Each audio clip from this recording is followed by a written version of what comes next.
I guess I've acquired a taste for tea. But it's not why I became interested. Interested. I think what I was really drawn to at the beginning was... the idea of tea. The idea of tea. The idea of tea. Yeah, I saw this old documentary when I was in college. It was from the 20th century. And it was about this man searching for the best tea in China. It was about a man searching for the best tea in China. China's where tea started. Yes, I'm sure you have lots of interesting facts about tea in China. I do. Would you like to hear some of them? Maybe another time. I'm sorry, you were saying about the man searching for tea. Yeah. Actually, I think that's it. I think it was his searching that compelled me. You know, the pursuit of this elusive thing, this process that was connected to the soil, to the plants, to the weather, and to a way of life. To a way of life.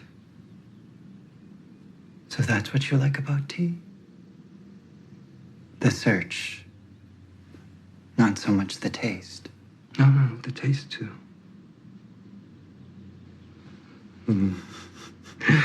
There's this part in the film. It's a great part where the man is explaining to his German friend why it's so difficult for him to describe the taste of tea. He says there's no language for it. You know, there are no words to adequately express the mysterious nature of tea. And his German friend, who's just standing right beside him with a cup of tea, says, yes, but I imagine things like you are walking through a forest and there are leaves on the ground and it just had rained and the rain has stopped and it's damp and you walk and somehow that is all in this tea. I mean, I loved that so much. I loved that so much.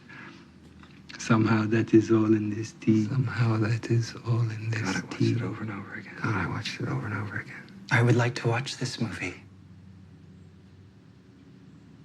Well, maybe we can do it together. Yes. That would be nice. So do you believe it? What's that? That a cup of tea can contain a world? That you could taste a place, a time? Hello and welcome to Still Watching the Skies for September 2025. I'm Robert Reinecke. I'm Nat Morel. I'm Cody Lang. Every month we explore the lesser discussed science fiction movies of the past. Some famous, some obscure, some good, some bad, all which we believe will create interesting conversations. And to help us with our conversation this month, I'd like to welcome back Paul Herman from the Comic Binge. It's good to have you back on, Paul. Yeah, it's been a minute. It's been a minute. We've done two episodes, right? We did THX 1138. Yeah, that's right. Yeah, that's right. I remember that one now. I knew I did at least two. I did THX and then we did Dune. So that was pretty fun. Well, we all watched Dune. We did. Yeah. I had to stop and think, wait, have we done Dune for this? Yes. Yes, the good one. It was a long time. It was a long time ago. I believe, it was certainly before Dune Part 2 came out. Yes. Yeah. Oh yeah. I don't remember us doing THX, but I know we did it. that was an oldie. That was the one that was making jokes about Robert Duvall's old face. Right. Oh God. That sounds like that was a long time ago. I want to say that was what, like 2015? Oh no, I think that was like 2018, 2017 maybe. It was a while ago. Yeah. Yeah. It seems like ancient history now. Good God. Yeah, some of the earlier episodes I'm like, I want to do them again just to watch the movies again. Like I could just watch the movie again. Yeah. Yeah, you could, but you want to talk about it afterwards, right? Yeah, I kind of feel like THX 1138 would go well with Andor. Oh God. Don't get me started with Andor. Okay. Anyhow, good to have you back on, Paul. And Thank you. Thank you for having me. that brings us to this month's film, After Yang, by director Kogonada. So I'm going to give a short synopsis and some of the key facts, and then we're going to talk about the film. So I'm going to kick in, and then we'll start in. So sometime in the near future, robotic technosapiens are used by families as older siblings to help raise children. Yang is owned by Jake and Kira to help raise the adopted Mika and to educate her on her Chinese heritage. Until one day when Yang breaks down and Jake discovers that the refurbished shop Yang was supplied by is out of business and there are no warranties or hope of repair. But Yang has left behind snippets of memory which an unauthorized repairman has helped Jake access.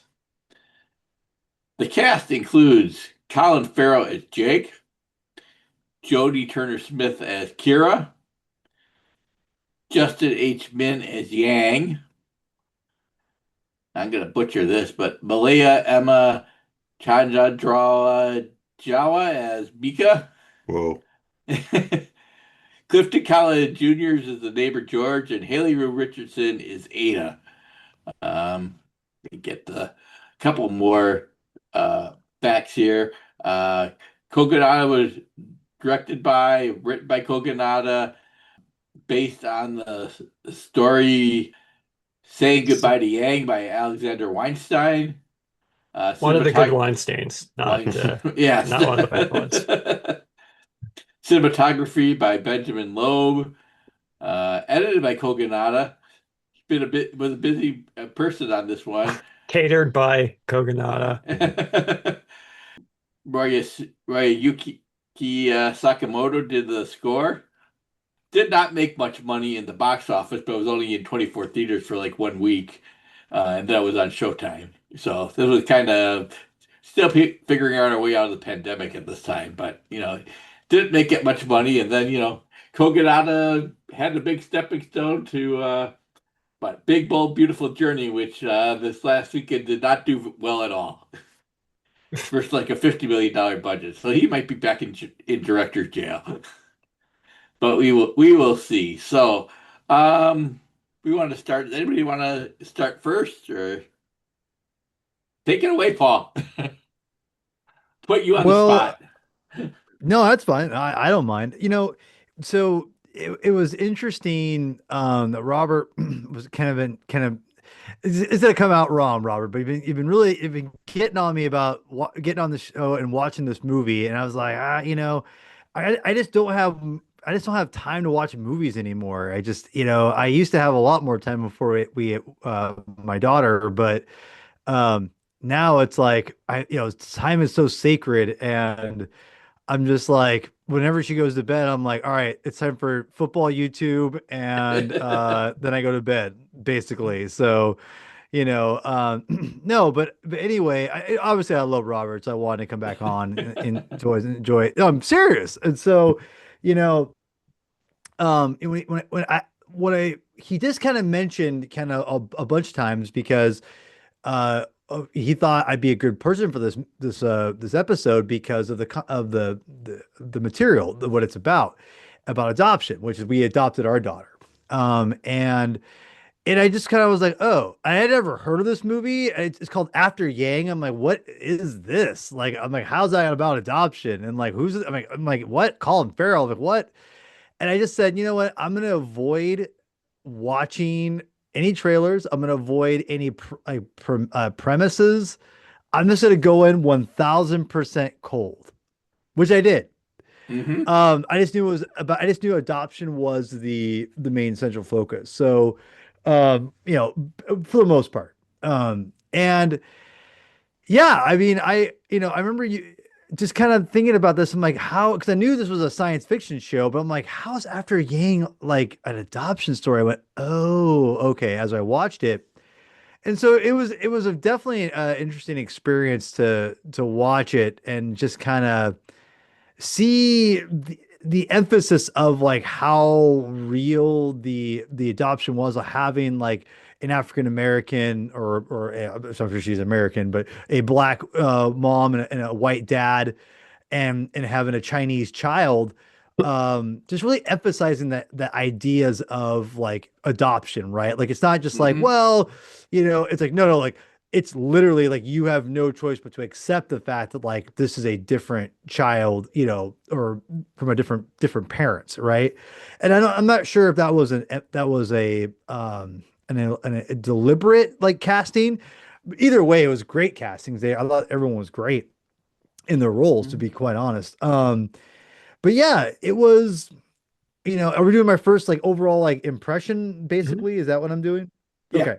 Um, yeah, so basically I went into it completely cold and kind of came away, and I'm very thankful I did, because I don't know if to be honest, I don't know if I would enjoy it as much if I knew more about it going into it.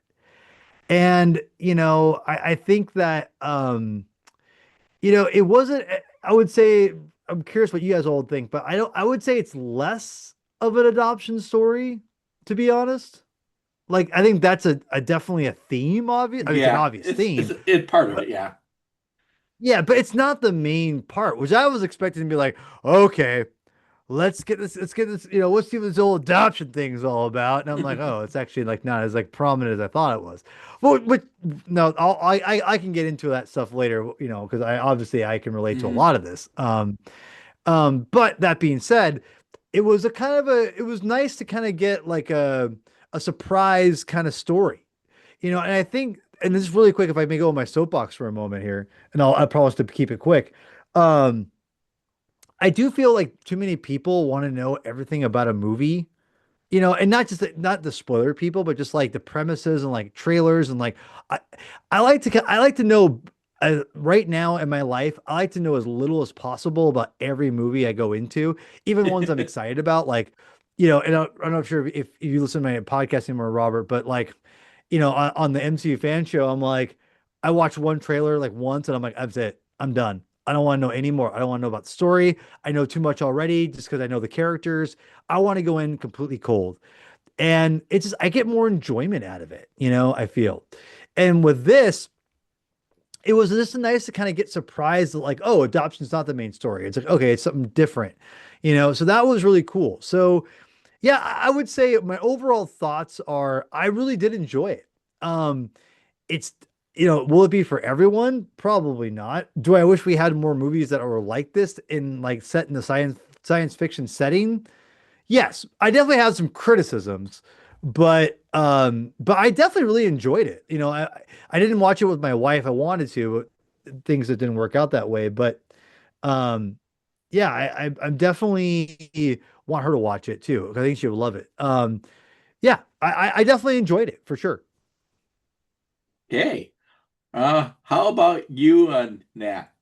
Yeah, and I will say too, for those of you who are listening but have not seen the movie, that it is very easy to avoid spoilers for this movie. And I imagine it's probably difficult to find trailers for this movie It because I used to be don't. all over Tubi, but I think it got pulled because of the Big Bow Beautiful Journey.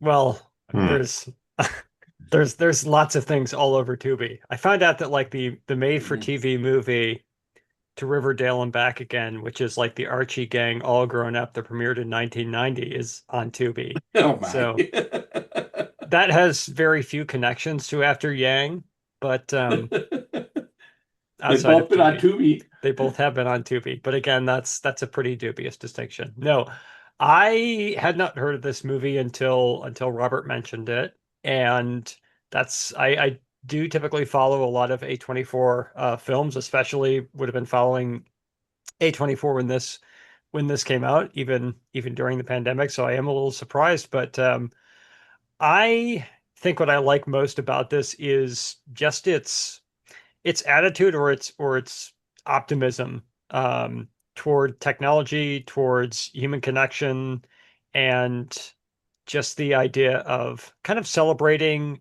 connections that are made, whether it's by a robot, whether it's by a human, whether it's by a spoiler clone. And I Yeah. think that's what I enjoy most about this film. I do struggle a little bit to kind of, I guess, get to the bottom of ultimately what is this saying, and is it saying it in either a new way or presenting a perspective that's a little bit more at least novel, if not profound. And I'm not quite sure that it gets there. But I again kind of fall back on that idea of at least like something that is not doom and gloom when it comes to technology and it comes to, I guess, advancements that we're seeing, and even I guess like more superficially, the blend of cultures. And Hmm. I I really do enjoy that. I think that's probably the most refreshing thing for me about the film. How about you, Cody? Um, yeah, I think I've never heard of this film actually. So I can kind of see like how it would work as a story, like as a short story or novel. Um, what I liked about it the most was just I think it's plausible, like what it shows for the future. Like I could be wrong, but it seems like it doesn't seem too far off base. Um, and I just rewatched the first Megan film recently, and it's not similar in tone, but it's similar in that it's about like a child who becomes attached to like an android, right?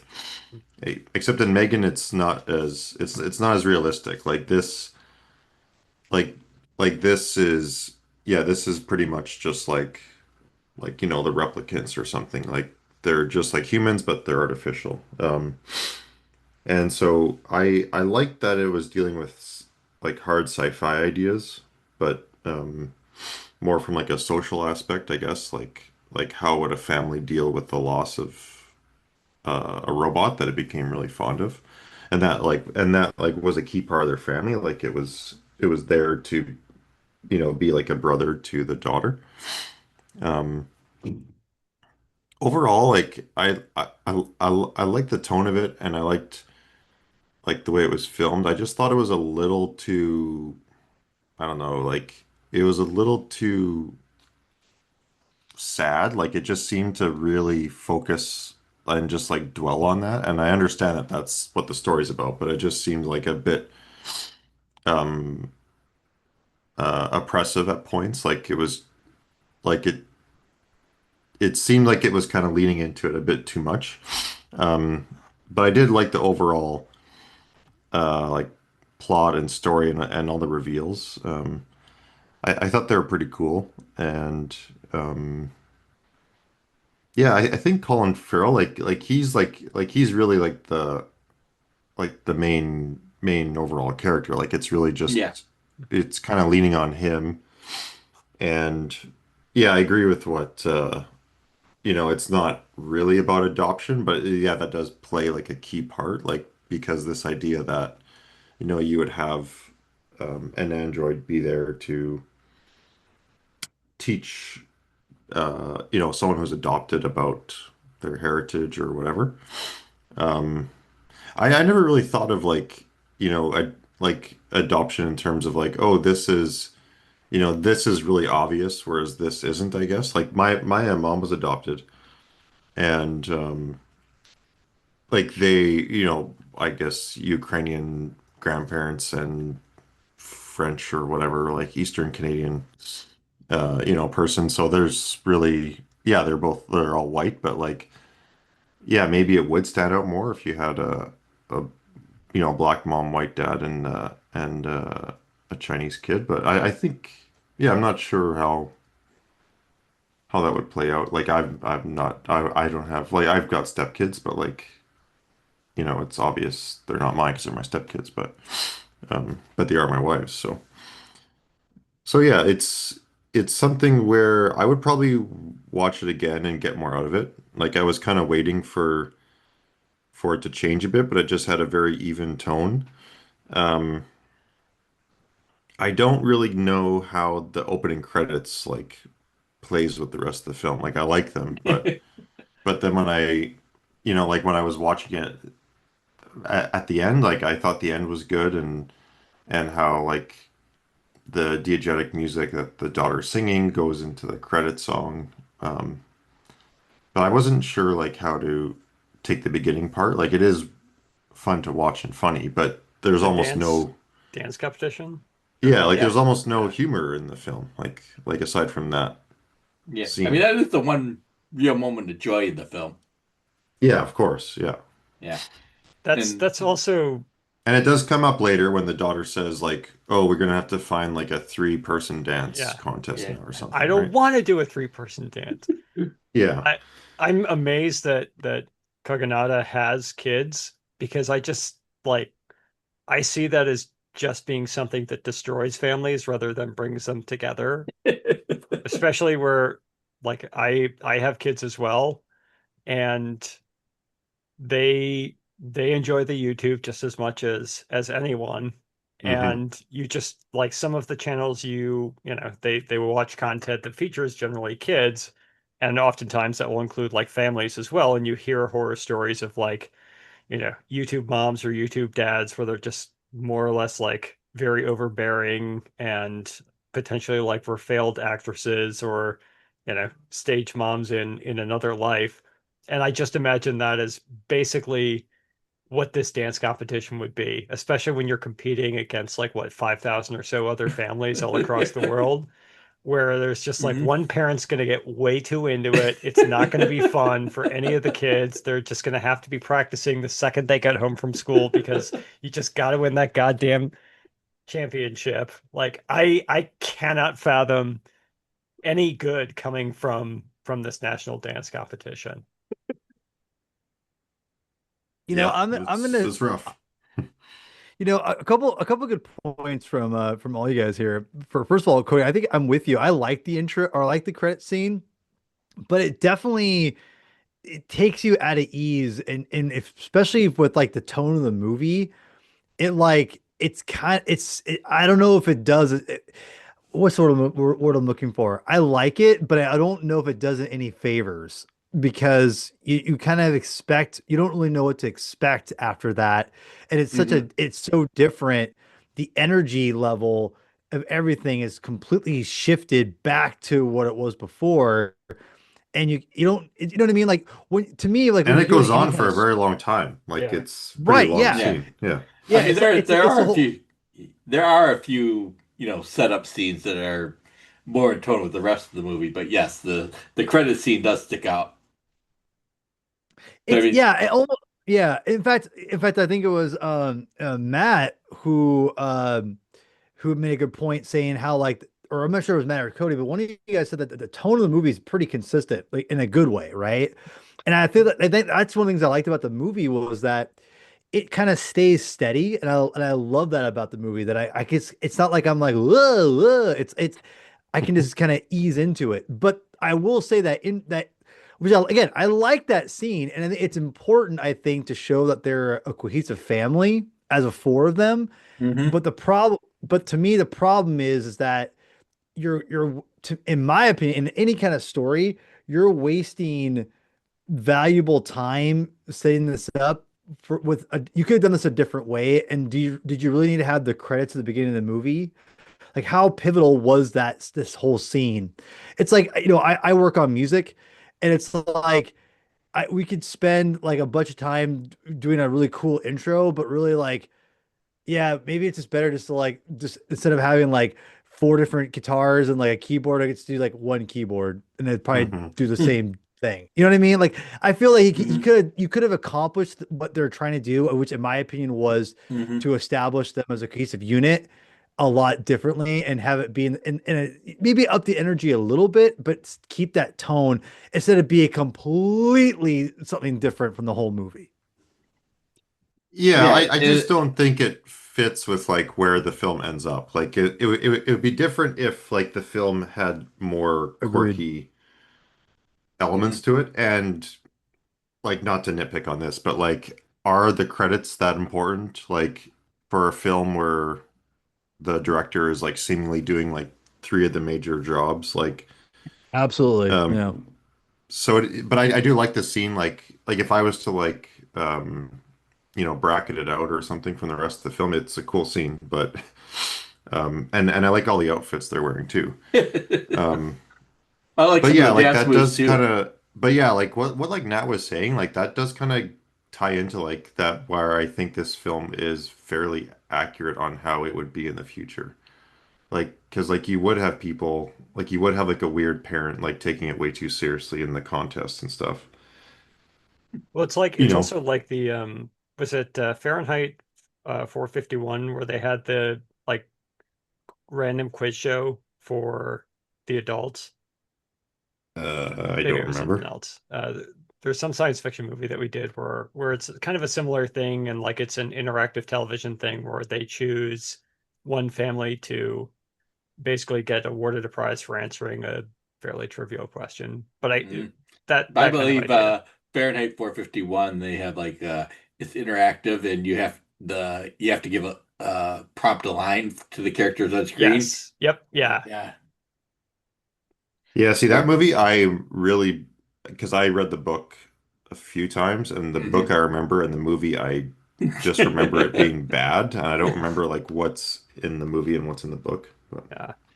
But I am curious, and I'll forego response because I don't think Robert's had a chance to do his initial thoughts yet. But I am curious at the interpretation of, or when you say it's sad, Cody, kind of like what yeah, so like what I mean is like there's just a lot of scenes that I find are repetitive with the daughter where she's just complaining about Yang being gone. Yeah. mhm, And that's just a little it's just a little grating, that's all. yeah. Yeah. Like But I can kid understand being performer, sad. Sorry? kid performer. Yeah, Maybe and she doesn't have the ability to really uh modulate it yeah, or and maybe change things sad is up. the wrong word. Like I think it's okay to have like a sad movie, but I just mean like Yeah. it just leans into it too much where I like when Colin Farrell is kind of like talking to different people about how this robot works Hmm. Hmm. and then like when he goes through like the videos, I think that's cool. And I guess like I like the world building part of it, like where you learn about Hmm. oh this model had like a camera that was supposedly a big privacy scandal, which, you know, relates to things happening today where certain companies like let's say Microsoft, uh, for example, like with Windows 11, takes a screenshot every like second or something to help train its AI now, which is like, you know, I would say somewhat considered to be like a big privacy violation. Um, Although you could just not use Windows, but yeah, there's things like that where I think they extend those concerns we have now into the future where yeah, it would be a major privacy violation if you bought a robot that's in your home Yeah. and it's recording everything and sending it back to whatever, a data center or a database so people could learn about you and you know maybe get lots of like personal information. Um, so I like those things, and then every time he would kind of return to his wife, she would be like, "Oh, we gotta like cut this off. We gotta stop it." Like I just felt like anything when it was not Colin Farrell learning about Yang's history, Hmm. um, I thought it was a little repetitive and just kind of like grating and would kind of lean too much into it. But having said that, like it is a movie about grief, so I Yeah. understand that's why it's there. Yeah. I'd agree. Um, well, I chimed in with my initial thoughts. I mean, this is my second time watching it. The first time uh, well, I was film spotting, talked about it at length, and they were very much hyped it up. And I like Kogan on his first movie, Columbus, with Haley Richardson. So I kind of knew what I was getting into before I saw it, and then I saw it, I thought, hey, this is a film of ideas, not an action film. And I think it does a good job of exploring those ideas. I think it's nicely shot. I think it's really well acted, at least by Colin Farrell. Um, so yeah, I like all of that. I like the pacing. I like the I mean it's a very steady pace, but it's a good pace. I like some of the attention to details. I like that, driverless cars. Why does it have to look like the cars of today with the cockpit type setup? Why don't we just look more like a living room with like plants growing in it? I that was I agree with that. I thought there was some nice futuristic attention to detail to like modify things and know like this is in the future, And I actually really appreciated that because okay, I have a little minor criticism with it though. I loved all that. I didn't like the audio. Did anyone think the audio in the car was weird? Like it'd be like, oh, Colin's talking like it sounds like a movie, and then like all of a sudden they'd be talking and it'd be like the loudest, clearest thing. I know it's supposed to be like the future, but it felt a little bit like still weird. Like the way I'm hearing it, it's like perfectly crisp sound. Like I'm like, even in the future, I'm like, I feel like things would still be kind of crackly a little bit. You know what I mean? Like, they're not that Yeah, perfect. yeah. I don't know. You don't else get bugged by that? Like every time they're talking to each other, like, oh hi, and it's like, wait a minute, like what? Like It's I don't like know. they're in That the kind of same room. yeah, exactly. It's like that's Yeah. not how it's supposed to be. Come on. Anyway, that's just a minor nitpick. But I My did like the car stuff because there were great scenes in the car because you could show them I like the fact that they're traveling to things, which I think is always an important things in movies to have like exposition and character development and whatnot, and like always have the person driving being distracted or like having to like look over all the time is it's fine, but like it was cool to have them just sit in that whole traveling like Mhm. aesthetic without having them having to like really like focus on driving. It was nice. I like that. Yeah, I like that too. I mean, I kind of look at this film as kind of like the flip side of Blade Runner. You have the artificial being, but instead of his memories disappearing like Tears of the Rain, it's like no, we can revisit it, we can preserve it, we can get some insight into what he's feeling, at least snippets of it. I mean, I feel like some of the scenes are kind of augmented with like Colin Farrell's memory. It's like I recognize this and I'm filling in the blanks around it. Hmm. And I thought that was well, and I also kind of wonder if authenticity is a theme of this, like um, you know, the family. It is a family, but is it different? I mean, Ada's a clone. Yang is not a human being, but is he? Or um, that type of thing. I like, you know, uh, right at the beginning, even before that, the opening credits, there's a woman comes into his tea shop and um he he gets they're not interested in his tea, but they want crystals instead of the authentic stuff that he makes.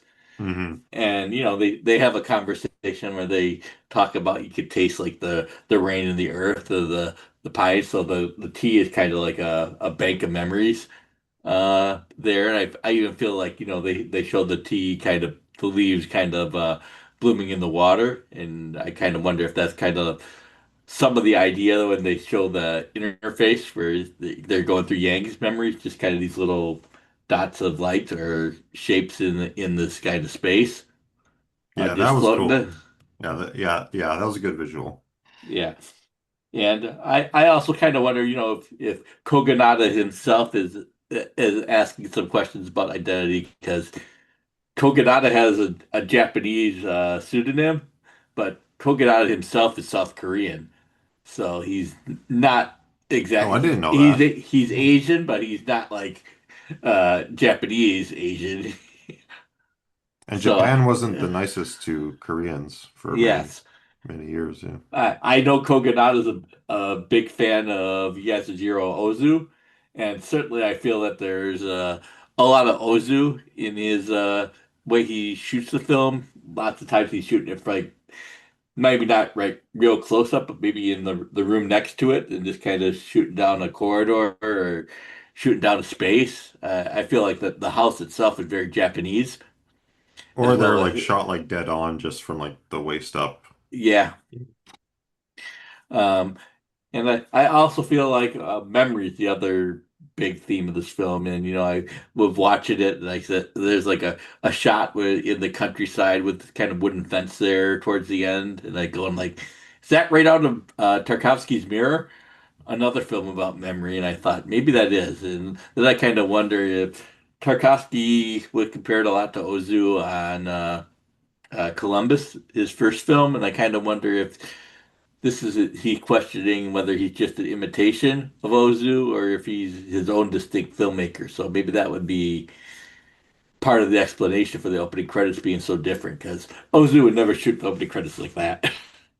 No, that'll be a no zoo for Ozu. Ooh. Ooh.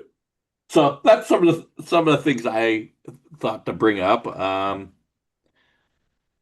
I mean, Not only have I not heard of the film, I've not heard of the filmmaker. So I'm mm, pretty behind on this. Yeah. well, he's only made three films now, but he's also made a lot of essay videos, mostly on like Ozu, Wes Anderson, and Tarkovsky.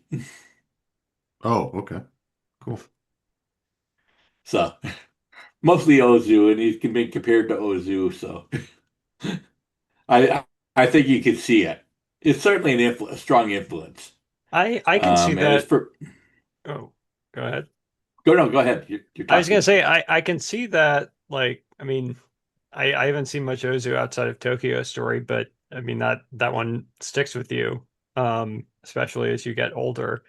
But I think outside of just the camera work, also um, with the themes of basically like family, but sort of ignoring, the actual connections or fostering like actual relationships, and that to me is at least like the most dominant theme in the movie is that Jake spends the entire time more or less trying to repair Jake as opposed to stepping up and being a father to his daughter or even a husband to his wife. That he's just obsessed with this task, which is Hmm. basically like a stand-in for a parental figure, even though it's supposed to be his brother, or sorry, her brother. Um, it's still like the one who spends the most time with the daughter, has the most scenes with the daughter, has the most deep relationship with the daughter, and how they treat her. I think like she and Jake have maybe like two scenes really together. Um, and even his relationship with his wife, like they're hardly ever talking about anything about themselves. It's more just like work obligations or here's a status report on the task of trying to repair Yang. And Yeah. even the whole idea of Yang as being like, we're going to get a android that is Chinese so that we can keep her in connection with like her Chinese heritage. But it's like, okay, but you also have a responsibility as parents to make her a part of your cultural heritage too, because Yeah, you're exactly. treating her as like the separate entity, like something that is distinct or isolated from this family unit that you want to create. And I think like so many things in the movie just kind of like lead to him not realizing that that's really where his attention should be is focusing on his daughter and to an extent focusing on his wife as opposed to finding that surrogate. And I think he does kind of like start to recognize that toward the end by looking at how Yang was able to build these things despite not even being human. Mhm. And at one point I think he says like the connections are the things that are important. And like the last scene, or at least like maybe the penultimate scene is him kind of like working a little bit towards his daughter, not quite getting there or having that full character arc, but at least making headway toward that. Yeah, It does. Sorry, Robert, go ahead. I would just like to add that I feel like, Colin Farrell's character Jake is probably so focused on a task because lots of other things are not going well for him because his business is definitely not doing very well. I think that's But very clear. Well, but he's I selling natural tea when everyone's into crystals.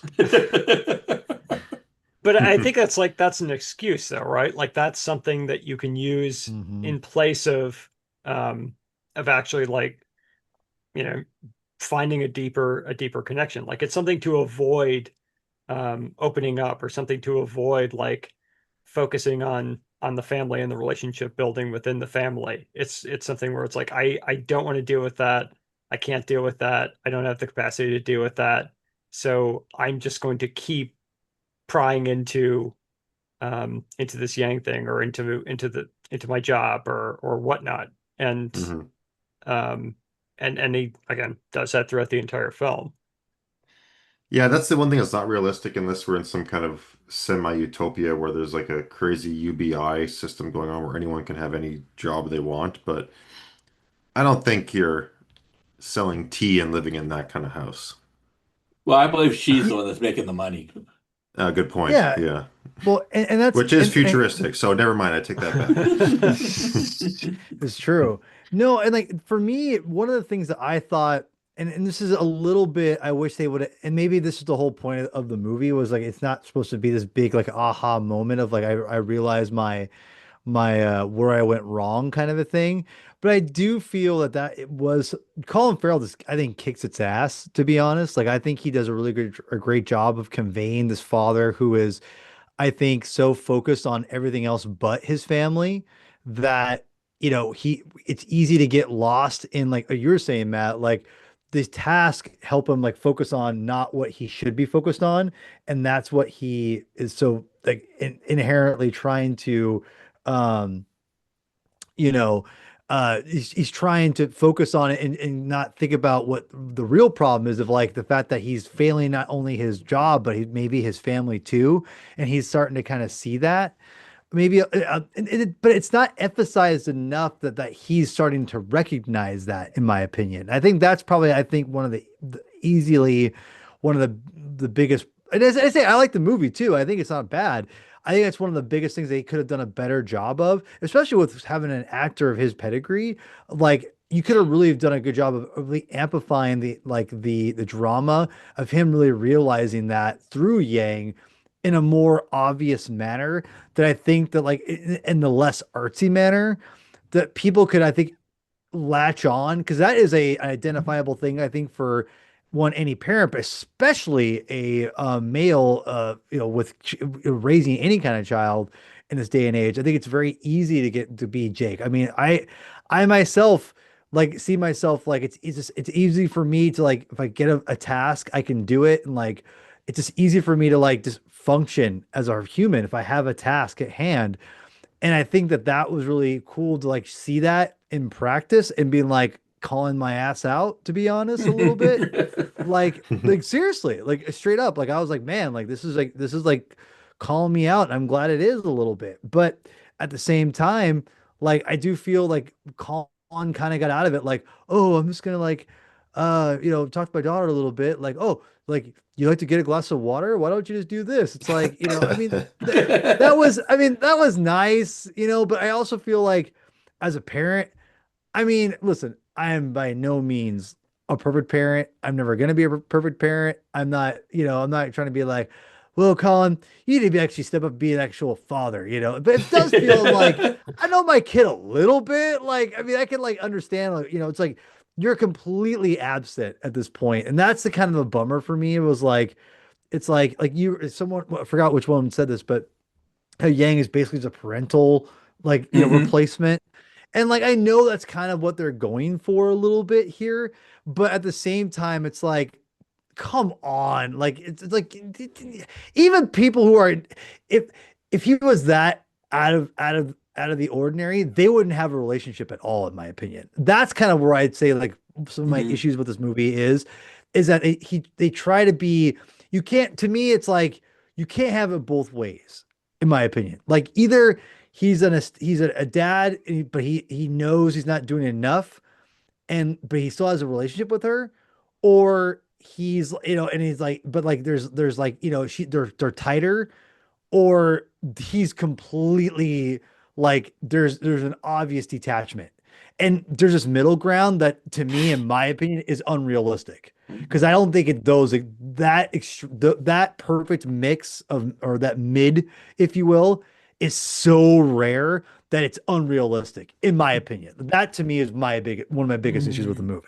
I would disagree. I like that he doesn't have a full arc, and I think Colin Farrell, like his kind of later stage career, has been a lot of understated performances. And I think it does really well here.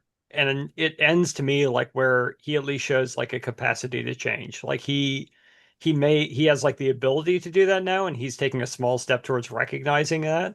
Like when he talks to his daughter in the last scene it's kind of the first time he's actually talked to her and listened to her, where Hmm. she's Mhm. saying like, here's what I want to do with Yang, and he's like, yeah, let's I think that's what we should do, as opposed to telling her what he's going to do or telling her what she should be doing, Or or telling her that he's gonna fix it. yeah, or just, like making either empty promises as opposed to like listening. And so I give the movie a pass for that ending where it doesn't have to be like he is a better person, but it's shown that he has the capacity to become like a better person. I think there's like little hints and bits and pieces that kind of like make up to that, like when he talks to Clifton Collins, who for me really looked like a young Dick Miller. I don't know why, so maybe Roger Corman is another inspiration of the director, Corman, yeah. but like when his daughters come up and they start getting pissed at him because he doesn't like clones, and he Hmm. learns that like Ada is a clone. Ultimately, it's like that last memory and the whole like weird backstory of Yang's first family, that kind of like makes him realize, okay, this thing was able to basically form something that is genuine out of like the most artificial means possible. Like he's again not a person. This is a clone. He's caring for this mother, and who knows if he even had this memory, and he also like has the capacity to lie. But he does that too when he's going through whatever the farm or the trees with um what's the daughter's name? Mika? Mika. And he's talking about like, here's a branch that's been grafted, um and kind of like uses that as like a metaphor of something that is, transplanted into something else, and she kind of calls that as bullshit on that. But then they find something that's like a little bit more genuine, and that kind of represents, both of them Mhm. coming from different backgrounds, but still able to mesh with certain things, or to kind of like form a bond with certain things. But no, I think that there are some of those subtleties in there, and again, like I'm I'm good with them keeping like that resolution, or keeping that climax like a little bit understated, and that at least I think is keeping him with like the Mhm. tone of the whole film. Well, Yeah.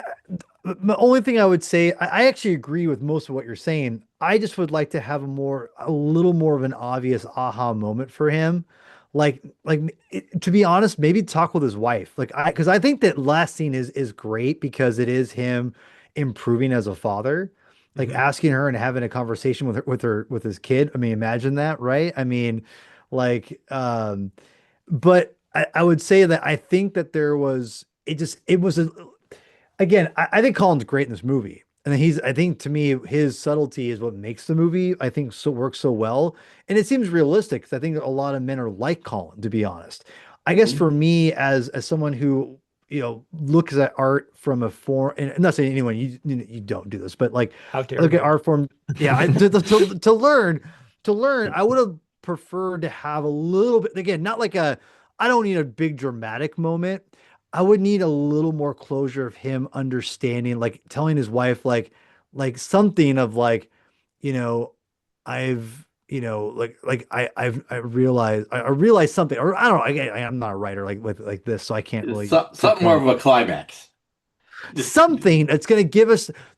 You know what, I figured it out. Here's the problem. I need more of a climax to justify the end because the end's really good.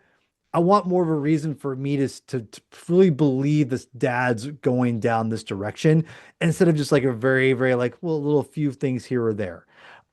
So that's I think my biggest thing. Like the direction Mhm. of actually like focusing a bit more on his family as opposed to the task, or the Yeah, direction. exactly. Okay. Yeah, give me more of a family because I do think that the wife relationship was definitely undersold a lot more than I think because they alluded to there's definitely issues there. And maybe there's more in Mhm. the cutting room floor they had to cut out just for pacing issues. But I do feel like that they definitely built that up, but they don't deliver on it at all. Yeah, I Yeah. that's fair. I do see kind of a similar, like the conversation the scene before he has a conversation with Mika. he is also talking with his wife about, like, she comes to him and says, I don't want to have Yang's body put on Yeah, I display in the think that's museum. kind of like meant to be a moment That, where it's he's changing or there's yeah, changing about Hmm. something because they're saying we Sure. don't want to do this in the museum or whatever, yeah. but But we he Yeah. want to says, I want to preserve preserve his his memories. memories, right? Yeah. Yeah. Yeah. Yeah. But I I don't feel really get why, like, to be honest. I don't get I like the point. I think to that it's like it is something that is worth preserving. Oh, Um, yes, I agree with that, but I just don't see like, well. yeah, I guess I'm not seeing like why it's a big epiphany or whatever. It's not really an epiphany, but it's just well, like a decision they're making. it also goes back to like the whole reason they have him is to teach Chinese culture to Mika. And again, Yeah. like, Yeah. what does it even matter to Mika? Like, she, you actually have to establish your roots before you can appreciate them. And Yeah. And I will add to that. Even Yang wonders at one point if his fun facts are actually teaching her anything of value. yeah, It's they just make that. fun of like the fun facts thing. And then Yeah. she Yeah. talks I to think. Yang Yeah. and refers to him as her brother in Chinese in the last. Hmm. Yeah. Yeah. But I think Yang even wonders at one point is he himself actually Chinese Yeah. or just a simulation of it? Come back to the authenticity thing. Is he authentically Chinese or just uh simulation of Chinese? Well, and I think that's what I sort of take the preservation of the memories to be, is that by Hmm. seeing like the, initial memories of Yang's first family, that Colin Farrell kind of like is able to see the actual person, like the actual tree, as opposed to the forest. Hmm. And that I think is what he recognizes as worth preserving. Like that is the core, that is the root, that is the connection that is worth preserving, as opposed to this amorphous blob of culture, be it Chinese, be it African, Irish, whatever. Again, what Yang was there for. And so it's like recognizing, not this Him thing as that was built by people, but the people who built it. Yeah, the individual, not the what the individual represents. Yes. What he thought was worth remembering tells us a lot about Yang himself, including Ada and his new family that seems to accept him and he seems to appreciate being part of it. Mhm. And I think there's one conversation where he says he's willing to accept being turned off if that's what it comes to it. It doesn't have to be anything after it. And I feel that's part of, we don't have to preserve Yang forever, but maybe we'll just preserve his memories. Mhm. Mhm. Yeah, totally. It's funny because I expected to, because knowing an adoption story, and I don't need a reason to cry anymore as I get older. That's fine. I can just like look at something for like 10 minutes and be like, oh God, so beautiful. It's just because I'm an old man now, it feels like, and I'm just cried everything, especially now that I have my kid. Um, but I didn't, I felt pretty good, like, up until they take Ada and oh my God, the daughter's name, I forgot her, Mika. Mika. Mika, Hmm. that's right. Mika, Mika. And they take her, to see Yang and be preserved and whatnot. And like him holding her and like her like Yang and like he's like, basically letting her say goodbye and like just going out and to me that was probably the most, I think, most realistic, I think most changing moment for Jake, because when he does that for Mika, there's definitely the shared bond there of saying goodbye and everything, and how like just doing that together just reminded me of me and my daughter, and I just effing lost it. Like I just bawled my goddamn eyes out because he wanted to connect with her so much with something that like he maybe he couldn't, Hmm. and and just in trying to like have like let her do that and let her and be there for her in that moment, just just kicked my ass. And so like I just bawled my eyes out for a good like 5 minutes. It was like, I was like, oh God. I was like, I was doing such a good job. And I saw that. I was like, oh God, so I just, yeah, it was not good. So no, that was really a touching moment because it really felt to me that he was really trying to connect and understand and really I don't know, it was really, it was a good bonding moment through I think through what's the word I'm looking for, mourning Grief. and sorrow. Mhm. Yeah, grief, thank you. Yeah, grief, could think of the word. Through grief, but also like trying to like be there for be there for her and be that rock for her. It was just it was definitely, it definitely reminded me of something. I had to it sucked because we had to say goodbye to two of our dogs a couple years ago, and my daughter Mhm. was just 3 years old when Oh, we said goodbye to basically two of them within a year. And I remember saying the first one the first one was one we knew was like it was kind of like we kind of prepped her for. That other one we had was kind of like a we should probably do this as soon as possible and whatnot. But she was closer to the first one, and we had to say goodbye. To her saying goodbye, it kind of reminded me of that, to be honest. Like we said, like say goodbye to Monster because she's not going to be around anymore after today. yeah, I was thinking that too, And where like yeah, like part of this is actually kind of close to like when a child loses a pet. hmm Because Mhm. like it's not really like when a child loses a brother, like it's like if you were to like it's not the same as like if you were to lose a brother, like it'd be way more of a tragedy and all that. There wouldn't be like a mystery or anything in theory. yeah, But and it like wouldn't you wouldn't yeah you wouldn't have like this. Well, we're preserving him. You know what I mean? It's yeah. I yeah. know exactly what you're saying because it felt very weird to me too. Because I'm like, I think that's why I think I got so emotional because it reminded me of that time of having to say goodbye to Monster and her being like, and I remember I'll never forget. I don't know. I'm getting too deep with this. I'm sorry, everyone, but No, no, um, go ahead. like but like it was really cool. It was really touching because we have another dog. One of the reasons we got this other dog, but with my mom, I can't talk right now. It's getting late for me too. My wife, she did not love this dog at first. She loves her more now, but like we got her as a puppy, and having a 1 year old and a puppy definitely wasn't the brightest move on my part, probably. But anyway, and my wife is constantly just like, just dog, I hate this dog. Oh my God. And I told my wife, I'm like, we're gonna need her when Monster and Bean go, because Yeah. Lulu's gonna lose it. And I'll never forget, like my wife likes to downplay, like all wives like to do when their husbands are right. Just sort it out there. No, but like I'll never forget when we were doing this, the first thing she said when we said we have to say goodbye to Monster, she won't be around anymore after this. She goes, Wheezy will still be around, right? The Oh first thing yeah. she said right afterwards, and I looked at my wife and I said, "Told you." Like it was like I was because like I was like so thankful because of having that, and that's why going back to the movie, it's interesting because they weren't going to have that crux, so it almost forced the father and the daughter to be, to him to really step up his game. And I think that's going back to what the wife was saying, like we can't afford a new model, you Mhm. hmm know, so you have to be here for your daughter. There was definitely good things they planted there that I liked and everything. So yeah, like I liked all of that. So saying all that was like we had the luxury of having another dog because I knew I'm like, because dude, even I underestimated how much my daughter was affected. She was only turning 4 years old that year.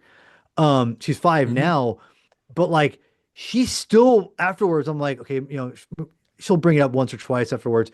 She's never not brought it up. Still to this day, It is still quite talks young about though Monster. for that's a young for a kid to lose a dog. Like at Mhm. Yeah, three? Like at yeah, 3 or 4? Yeah. we were, we had obviously we had Monster and Bean like we took, long story short, adoption. We had troubles conceiving and we had our dogs for a long time, and hmm so like and we were bummed that we were kind of put in that situation because I kind of knew I'm like, well. We should probably have another dog that she connects with that's younger that she can like be like a sister to her kind of a thing. and Yeah, and she totally. loved the dog. Yeah, she loved being attacked her, that's a whole long story, but like but But like Monster, it was like my wife's like best friend, and I love that dog. We call her we called her our first baby because she was our first Mhm. baby, and saying about her was really tough. And when Lou was around and grew up with her, I kind of knew. I'm like, I kind of retrospectively was like, we probably should get another dog because she doesn't really connect with Bean for other reasons, but like, yeah, this is gonna be a bad moment if we don't have anything besides us, because she's gonna be like, oh my God, I don't, you know what I mean? Like that missing thing. And Wheezy, our dog now, really did help kind of like right that a little bit. And it Mhm. was a lot smoother transition, even though she brings it up nonstop. Like not nonstop, but like still brings it up periodically on a regular basis still. Like Yeah. she named it was a half pug, half pug breed, and she named one of her pug stuffies Monster. And like Mhm. for that, so anyway, I talked a lot. I apologize. That's okay. I have one clarification point. So, does the movie explain why Ada was cloned? I think it's because The uh original died. the original died. I think there's a car crash memorial. Yeah. But like Okay. that was like eons. I'm with Cody. That's the I think the again I'm gonna talk real quick and I'll shut up the rest of the time. I promise. I'm with Cody because this is my biggest criticism of the movie. In fact, honestly, I think like the whole clone thing was like is completely out of nowhere, and to me is irrelevant in my opinion to the whole story. Like I feel like they could have focused on the family more and not Ada, and it would totally be fine. Because I know what the whole point of the clone thing was that go back to the memories and everything, but it doesn't really make sense of like so Yang was like partying with this like clone chick that they didn't know about. Like that doesn't make sense. Like where's Yang? I don't know. Well, that's weird. Like what? Come on. Like that doesn't make any sense. Um, They had a throwaway line, I guess, that they said like she would visit him during the day when they were all gone or something. But then like but they where's go, the daughter though? Like I don't know. Didn't yeah, make At sense. but school. Yeah. Well, they she go could to be a at school. show. Yeah, They they go go to to a a. show. Yeah, I come don't know. on. It just It, seemed like I like that part. Like I like the part when you find out this other stuff, but I just didn't Mhm. get why um she was cloned by that other family. I don't know like right. the literal That was. Yeah. I don't Isn't know the that kind of literal like? reason why, but I think the idea is it's a similar thing to Yang, where it's not like a genuine human or an authentic human, but Oh it's no, no, still like I know that Or something. she's maybe not that's the way of holding onto the body, but not the memories. right, yeah, Mhm. which seems really weird, It does seem weird, but yeah. I but mean, yeah, like some people do get weird with cloning. Like I don't know if this is true, but I read that the president of Argentina has cloned his dog twice. I Well, believe that's wasn't Um, true. Yeah. okay. what's her name from Tabloid? Didn't she clone her dog like 11 times? I don't know. Joyce DeWitt? No, what was her name? To be honest, I didn't realize you could clone your dog. So, Well, yeah, you not that I'm can gonna do pay. it, but Yeah. It costs a lot. I don't know. I'd rather just get a new dog. No, well, but yeah, I'm sure it costs like Yeah. $5 million or whatever. I don't I know. It's mean, like $30,000 or something like that. But yeah, well, that was, like 14, 15 years ago. So $50,000 or something like maybe it's that. gone down a Maybe little it's Yeah. bit. down to like I do think, 5 grand. Yeah. yeah, and I did bring up authenticity earlier. I kind of like when they're having the conversation about tea between Colin Farrell and Yang, Hmm. and that's one of the moments where those two bond, which he needs to do with the rest of his family, apparently, or at least Yeah. his daughter more. I do like it. He talks about it that he got interested in tea from a German movie he was watching, so it wasn't even a Chinese movie; it was a German movie, and he certainly has Werner Herzogian accent when he describes the narration of that, or he describes the movie. Yes. I Hmm. found that amusing. But so That I didn't catch, but I trust you. I But think the clone thing is weird too because like if they clone her because it's also considerably like farther away, right? Like I mean like as far as like how many years? Because it feels like that was a long time ago that Yang was purchased, right? Like Yeah. he at least yeah. So like what's the point of having this clone of someone that's like that was probably like what 10 years ago before? It's weird. It's like it doesn't really match up with like who would want to clone her in the first place, right? Like those people are probably mega are a lot older. If she's already like what 20 years old, I'm assuming, or young, 18 years old, that means her parents, I'm assuming, are probably in like their late 50s, early 60s ish. I mean, I'm just unless they had her really young, which that's a to me that's a pretty that's a that'd be a rare thing to do. So they're gonna clone her and be like, well, let's do this process again at 60. It's like that doesn't make sense. Like it just doesn't that doesn't add up to me, right? Like yeah, well, let's just, yeah.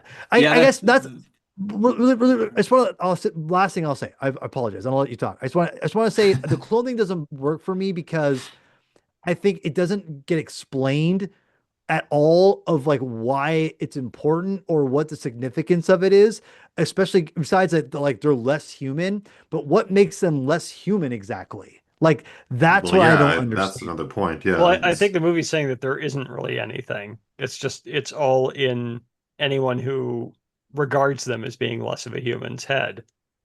I guess like yeah, androids are obvious, right? But a clone's a clone. They're still human. yeah. Well, they have a life of their own. I guess it's like recognizing them as an individual life worthy of respect as anybody else. But yeah, yeah, because when you find out that she's a clone, it's like it doesn't really change my whole take on it Yeah. because it's like the whole weird thing is not that she's a clone, but that he was hanging out with her. yeah, Yeah. Like, And they didn't um, know about it. yeah. yeah, Well, I mean, and he apparently he had a crush on the original and transferred to her, but yeah, which I he's He guess still found her. yeah. yeah. No, Well, yeah, that's the I interesting don't thing as mind well that because part. it's like Yeah. it's Yang basically I don't want to say discriminating, but he's kind of doing the same thing. Like he's not treating the clone Ada as her own person. He's treating her as the Ada who was the real person Yeah. pre-clone that he liked. Yeah, that's true. Like Yeah, that's a weird but dimension for yeah, it where he is an android who is ostensibly like less human than a clone, but he's treating their relationship like they're both human, but he just sees her as basically like a replicant of this person he used to love and lost. well, I mean, maybe I feel like some of the memories that we see of her, he is treating Ada like Ada, especially at the club. That seems to be, that's a memory of But Ada. but no, like it's a But memory of but yes, her. why did he latch on to her? At least, because he reminds her of a girl he used to love. But Well, and he also lies to her too. yeah. Oh, which is against his prime directive, Robert. Well, I mean, they do bring that up, and they ask if he's allowed to do that. And he kind of avoids the answering that one directly. Well, he's also like what a refurbished model that's like intern sold on the black market. Yeah. Like I love how many different bootleg variations he goes through. It's like I think my mom still has her old iPhone 4, and it's nice that the longevity Yeah. of these units. It Well, is though like another good comment about like how annoying technology can be. Like like there are times like where you buy something, it could be expensive, and the company could go out and then it's such a unique thing you can't get it fixed. Like my mom bought one of those like scooters that are like are battery powered and it broke and she went to go bring it back to the thing to get it fixed and they just closed down and then she went to another one. They're like, "Oh, we can't fix that. It's not like the ones we make." So it's like it's completely unfixable and like useless now. yeah. But I mean, it also goes to the fact that Yang has a life before Jake and Kira and Mika, and he had a life that they were completely unaware of. Hmm. Yeah. Well, yeah, that's the part that I did like and like learning about. Yeah. Yeah. Same. Yeah. And Okay. well, yeah, I don't know if I mean, I do like the fact that the movie doesn't necessarily answer every question it raises. Yeah, It oh, that's does. fine. Yeah, of course. Yeah, Yeah. I think that's good. I mean, there are things where like, yeah, maybe it could be a little bit more demonstrative or a little bit more climax, have a little bit more of a climax. But I do like the general tone, and it. We've talked about it enough. I think we could say it had ideas. We I connected also with it. I also really appreciate like the what an hour and a half running time. Oh, yeah, Yeah, that's Yeah, great. word. Yeah. Yeah, that's great. Yeah. Yeah. More of this, please. Yeah. Especially coming from A24. This is a Mhm. pleasant surprise. Yeah, nice tight little story. I think the other issue I've seen brought out, I didn't think about it at the time, but they did bring up like kind of uh, exoticizing Orientalism. Like, Jake, he likes tea. The house certainly is kind of set up like a Japanese house, and he's eating ramen at one point. So there's Well, certainly yeah, but have like people seen our but none of culture? Like, there's tons of white chicks with like Buddha tattoos and like that's true. yin gangs and stuff. Should this movie have been called The Bitter Tea of General Yang, Robert? I have to see that one of these days, but no.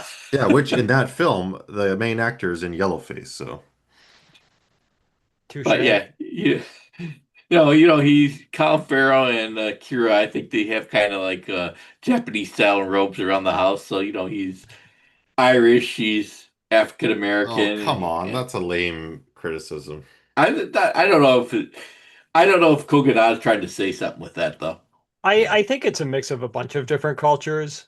Like Yeah, I think the I idea is that like so many cultures have mhm. meshed in this Well, yeah, it's picture. globalization. Like, there's tons of Yeah. like anime crap here now with like we are I do we're think there's something to the fact though that historically the the the Asian male on film is not really seen as the sexual creature, and Yang and the Ada's relations at least bring up the idea that might have been.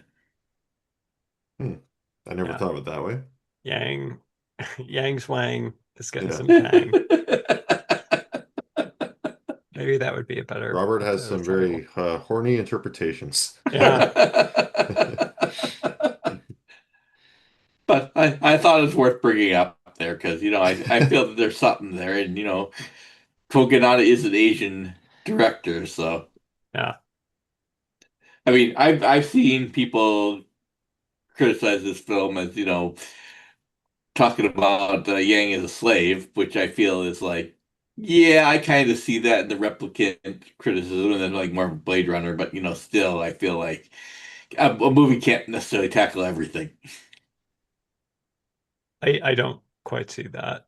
But Yeah, I don't see that either. Like, it's kind of like in like Well, the AI film. Like, Jake you and wouldn't call him Kira a do, slave. yeah. Well, Jake and Kira do technically own Yang, even though they treat him as part of the family. But is he a piece of property or is he a person? And I think I ah, mean they treat him more like a person than they do their own kid or each other.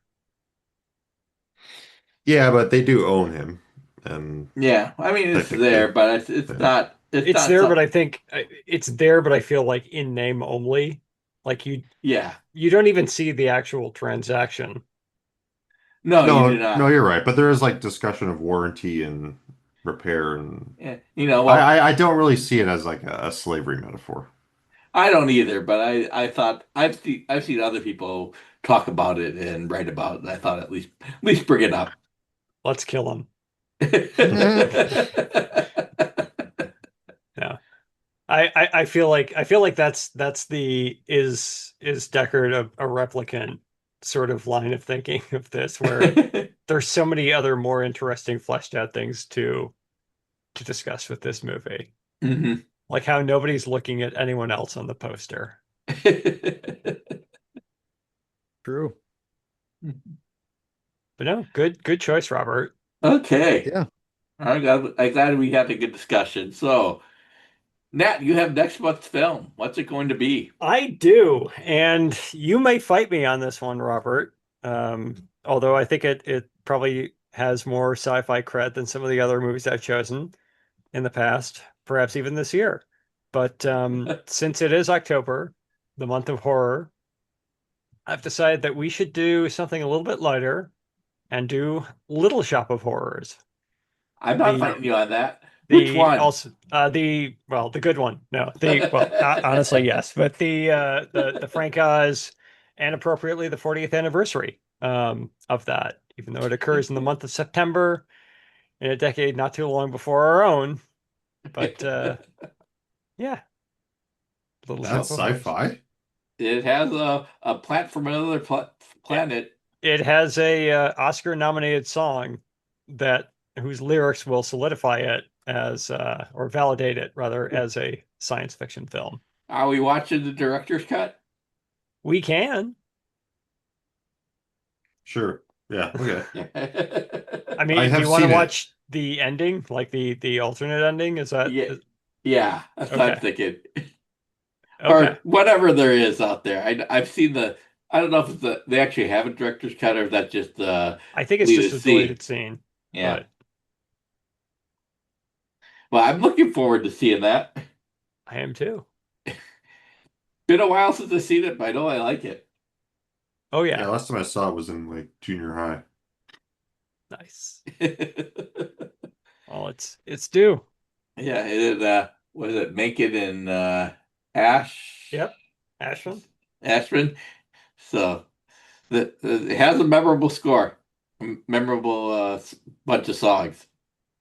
Oh yeah, and some amazing performances, some amazing puppetry. Yep, Rick Moranis, Steve Martin. I'm there for it.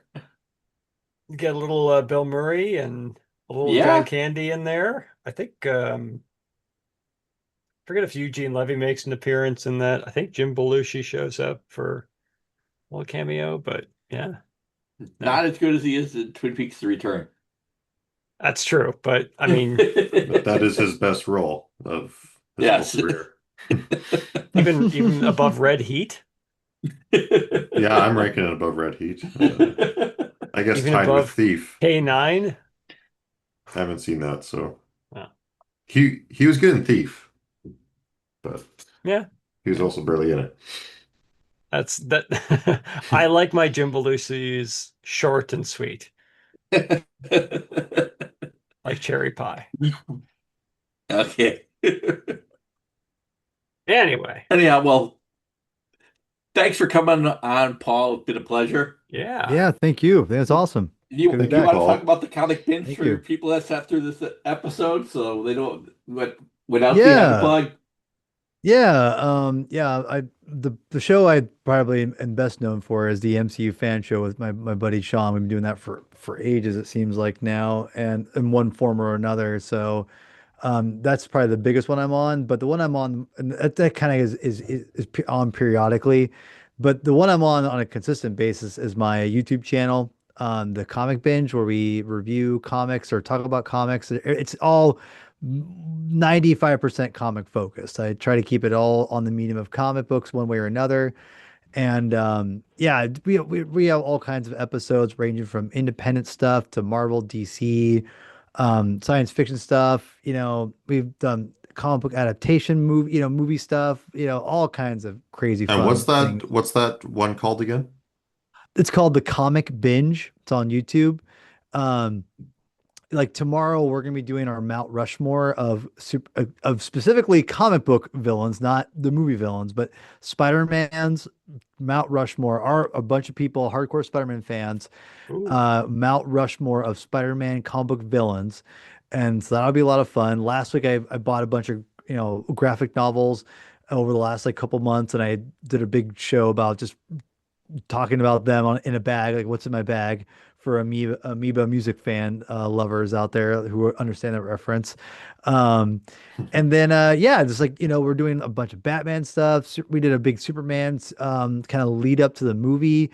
Last year we did like a one major Superman story, kind of to get people pumped up and ready for the movie. So if you like Superman, we did a whole like years worth of stories of just talking about great comic books to read for Superman. So go check that out. Yeah, Oh, it's I will it's a check labor that out of for love. sure. Oh, if you want, if you're especially if you know comic books to read, or if you're looking for comic books to read and you're looking for great conversation, you're I don't toot my own horn often, but that's something you got to check out, because we do all, I think, the essential Superman stories out there I think that are worth reading. Or if you haven't read, go check it out and listen to people analyze it, because we do Birthright, we do Kingdom Come, we do Death Mm. of Superman, we do For All Seasons, we do all the big heavy hitters, Oh, and I even love some For I All think some, Seasons. yeah. So we do a great episode For the about man who has that. everything. We did that one. Yeah, Is that the other we did a Alan Moore lot. one? That's Yeah. the other Alan Moore one. Yeah, we did both. We did Man of Tomorrow, whatever happened to the Man of Tomorrow, the Man Who Has Everything, which the Man Who Has Everything is one of my favorite Superman stories of all time. Spoiler alert. So if you go check out that episode, that's the first time I ever read it, and I gushed about it. I loved it. So because the people who are on the show, the Javi and my best friend Chris, they're like some of the biggest Superman fans you'll know. I'm just a moderate Superman fan. I'm above average, but I'm not like in their stratosphere. So you get a good like depiction of people, can analyze the Superman. And for those also who are fans for that series, I do, if you know Pitchfork Media and their rating Yeah. system and how Mhm. ridiculous it is, I do my own Pitchfork rating system of the Superman story we read. So like they'll be like I'll have like a fan or a new reader friendly meter, like like 7.5, 7.2, whatever. And then I'll have like my rating, which is I'm mega harsh, and then you get to see Chris and Javi's reaction to like stuff they make me read, like, wait, what do you mean? Like, I'm just like, guys, just chill out. So it's a lot of fun even to see just to see the reactions of things that like like, I can't believe you don't like this. I'm like, or you don't like this much, whatever. I'm like, just chill out, just chill out. So anyway, so yeah, like it was a lot of fun. So yeah, go check that out. Seriously, go through the playlist. There's all kinds of stuff out there. So the Go check it out. playlist is Lot of where fun. I should look through it. Okay. Yeah, definitely. Yeah. Like all the playlists you'll have, like the Superman stuff will be there. I have a DC Ah. studio. I have a DC Studios playlist where it has all that Superman stuff, but also Oh, I Future see now. Commandos. Yes. Yeah, Lots of yeah. good So episodes here. yeah, like I can keep you entertained for days, in my opinion. So Excellent. playlist is where it's at. So go check it out. Well, Thank you. I do Thank note you. that the 40th anniversary of 1986 is coming up shortly, so I would suggest that will be a topic of conversation you might want to explore in the coming year. Yes, Like absolutely, Dark Knight absolutely. Returns, is that what you're getting at? Well, Dark Knight Returns and Watchmen, Oh, right. Howard Jacobs' Hey, Shadow, Paul, did you Born listen to Again our from Daredevil, Yeah. Year One. Yeah. Oh, yeah. Got it. Okay. Hey, Paul, did you listen to our episode on Batman 1989? No, but I will check that out tonight. Or Oh, maybe you shouldn't. Yeah. I thought you did, and I thought you did. Okay, it's one of our least popular episodes. Just Is want it? to warn you. Hey, I if you It's the didn't only like it, one where we've had where Robert has read a negative fan mail, which I think he wrote. No, I did Wow. not. a lot of people don't like that movie. I went to my comic store and they were playing it, and I'm like, because the 4K transfer on that movie is chef's kiss, so good. And I was telling my comic store owner that, and he was like, movie sucks. I looked at him like, what? And he's like, Batman's not even in it. I was like, stop it. Don't give me this Joker. Like, is the main, whatever. So, anyway, I digress.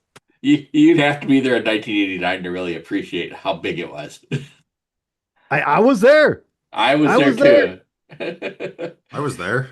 This wasn't very old. Fair. I was just old enough. I was basically my daughter's age when it came out, so I understood the importance of it even then. Yeah. I was well, I don't want to repeat how old I was at the time, but that was a big deal. Fair enough. Yeah. Anyhow, that should wrap up this episode. If our listeners have questions or comments, you can email us at skiespodcast@gmail.com or leave us a note on Facebook. Also, feel free to share a link on social media. Thanks for listening. We hope you join us next month for Little Shop of Horrors. Bye. Take care. Bye.